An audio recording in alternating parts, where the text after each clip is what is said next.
kwako, unakuwa na juhudi. Na mambo ya Mungu hivyo hivyo, lazima uwe na juhudi, lazima uwe na bidii. Wakenya wanasema sina nini? Sina nini na maana bidii. Mungu atusaidie kanisa la Mungu. Tutakapokaa vizuri mbele za Mungu, Mungu atafungua milango yako.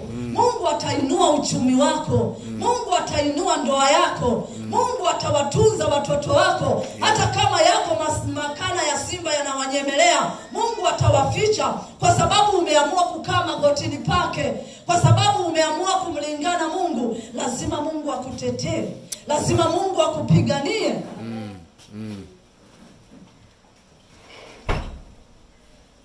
Na tukimpenda Mungu, tutapendana pia. Amen. Na tukimpenda Mungu, tutaona Mungu akifanya mambo makubwa kwenye madhabahu ya Glory. Tutaona Mungu akiinua kanisa. Tutaona Mungu akiliongeza kanisa. Bwana asifiwe sana. Amen.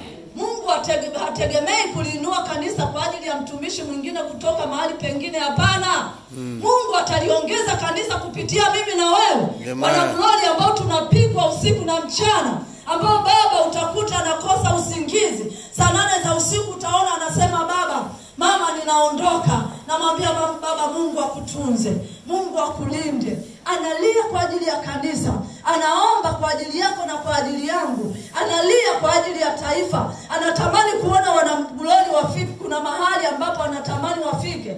Anatamani kuona wale ambao wanahitaji, Mungu anawatendea, wanapata kile ambacho wanakihitaji.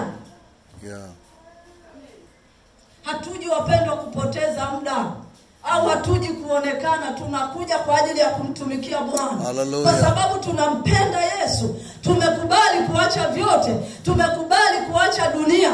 Ndio maana tuko mahali hapa, tumekaa wanafunzi wa Yesu. Tunataka kusikia mbingu zinasema nini, zinataka tufanye nini.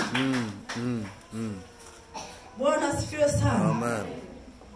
Hakuna malaika atakaye kuja kushuka aseme wana Glory, hakika ninaleta watu leo wanakuja kundi kubwa mahali hapa. Hapana, ni mimi na wewe tujitambue ya kwamba sisi tumezukiwa na utukufu wa Bwana.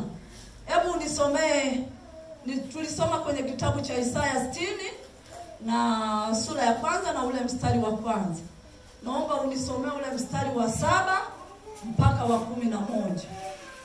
Karibu msomaji wangu nisomee.